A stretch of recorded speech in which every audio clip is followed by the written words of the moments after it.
係總店咧將一個成功嘅生意模式咧就授予另一個人，呢個人叫加盟者。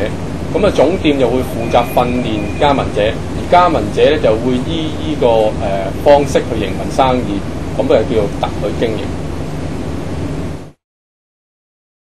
洗衣業有3個原因咧可以做特許經營嘅。第一就話必須嘅洗衣，第二咧就話唔可以上大陸洗，第三現代年輕人咧好喜歡呢啲衫落下邊洗衣店洗。